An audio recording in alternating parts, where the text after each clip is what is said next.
जब विद्यार्थियों की परिकल्पना भी शैशवावस्था में थी, उसी समय तत्कालीन मध्य प्रदेश के अंतर्गत छत्तीसगढ़ में स्थित खैरागढ़ नगर को इंदिरा कला संगीत विश्वविद्यालय की स्थापना का अप्रतिम गौरव प्राप्त हुआ। खैरागढ़ के स्वर्गीय महाराज वीरेंद्र बहादुर सिंह एवं महारानी पद्मा देवी की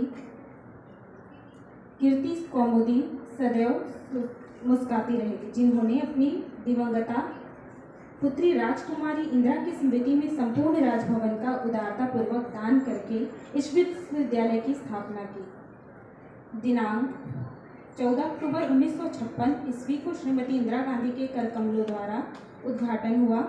मध्य प्रदेश के निर्माता एवं प्रथम मुख्यमंत्री पंडित रविशंकर शुक्ल के सहयोग से एशिया की इस प्रथम एवं एकमात्र संगीत विश्वविद्यालय की स्वर्ण यात्रा प्रारंभ हुई।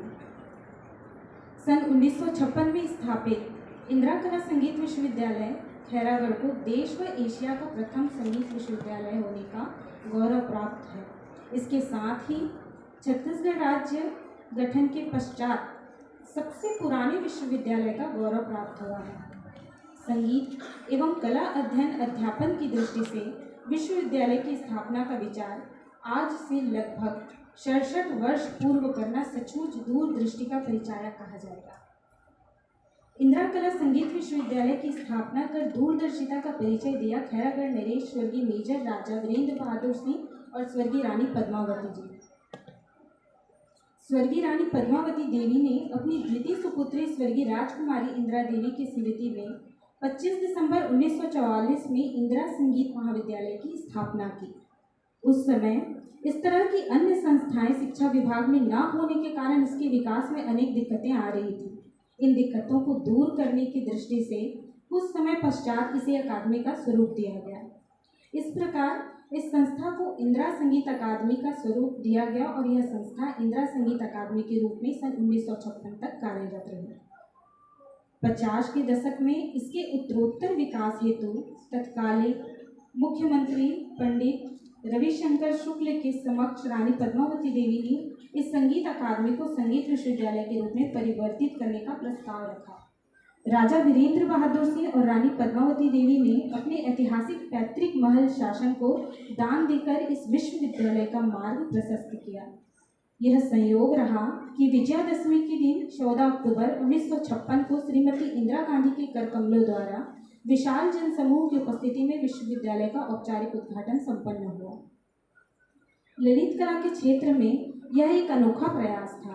इस विश्वविद्यालय हेतु राजा साहब व रानी साहिबा ने अपने महल कमल विलास पैलेस दान कर दिया। यहाँ ललित कलाओं के अंतर्गत गायन, नृत्य, वादन, नाट्य तथा दृश्य कला, सौंदर्य शास्त्र, डिजाइन की विधिवत शिक्षा दी जाती है। इनके अंतर्गत हिंदी साहित्य, अंग्रेजी साहित्य, संस्कृत साहित्य एवं प्राचीन भारतीय इतिहास, योग एवं कंप्यूटर विषय भी अध्ययन हेतु उपलब्ध है। साथ ही एक संग्रहालय जिसमें विभिन्न कालों की मूर्तियों तथा सिक्कों का संग्रहण कर प्रदर्शनार्थ रखा गया है। विश्वविद्यालय स्थापना के उद्देश्यों को साकार करने का काम ख्याति प्राप्त संगीतज्ञ पद्म भूषण डॉक्टर S.N. रातंजनकर जी की उप कुलपति पद पर नियुक्ति के साथ प्रारंभ हुआ। डॉक्टर रातंजनकर प्रारंभ के वर्षों में विश्वविद्यालय को आकार देने में लगे रहे। विश्वविद्यालय के उद्घाटन की पावन बेला में श्रीमती इंदिरा गांधी ने उद्बोधन करते हुए कहा था, प्राचीन काल में संगीत को बहुत ऊंचा स्थान प्राप्त किया था, किंतु हाल में संगीत को उतना सम्मान नहीं दिया जा रहा है। भारत की दास्तां ने सभी भारतीय कलाओं को अपमानित किया है और क्षति पहुंचाई है।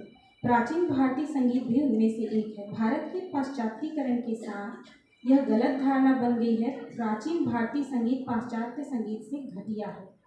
परंतु स्वाधीनता के बाद यह आवश्यक है कि संगीत और कला को भारत के राष्ट्रीय जीवन में उचित स्थान मिले। उसी स्थिति में देश का बौद्धिक एवं सांस्कृतिक विकास हो सकता है और इतना ही नहीं बल्कि भारतीयों में परस्पर एकता स्थापित करने में सक्रिय योगदान मिल सकता है। यह सच है कि सभी व्यक्ति संगीतज्ञ नहीं बन सकते, लेकिन यह नितांत आवश्यक है कि सब संगीत को जीवन का आवश्यक अंग माने। संगीत के लिए व्यापक जनरुचि उत्पन्न करने का और जन सहयोग से संगीत के स्वस्थ विकास का उत्तरदायित्व संगीत संस्थाओं पर है और मुझे विश्वास है कि देश में प्रथम संगीत विश्वविद्यालय के नाते इंदिरा कला संगीत विश्वविद्यालय इस दिशा में पहल करेगा। विश्वविद्यालय में संगीत संकाय, दृश्य कला संकाय, नृत्य संकाय, लोक संगीत एवं कला संकाय तथा कला संकाय सुचारू रूप से संचालित है। इन विभागों में डिप्लोमा स्तर की शिक्षा से लेकर शोध कार्य, पीएचडी व डीलिट तक की पूर्ण सुविधाजनक व्यवस्था है। अध्ययन हेतु विशाल ग्रंथालय है जिसमें हजारों की संख्या में पुस्तकें, ऑडियो वीडियो का संग्रह उपलब्ध है। कल दिनांक 14 अक्टूबर 2023 को विश्वविद्यालय का स्थापना दिवस है। अतः हमारा आज का यह कार्यक्रम स्वर्गीय राजकुमारी इंदिरा को समर्पित है। धन्यवाद।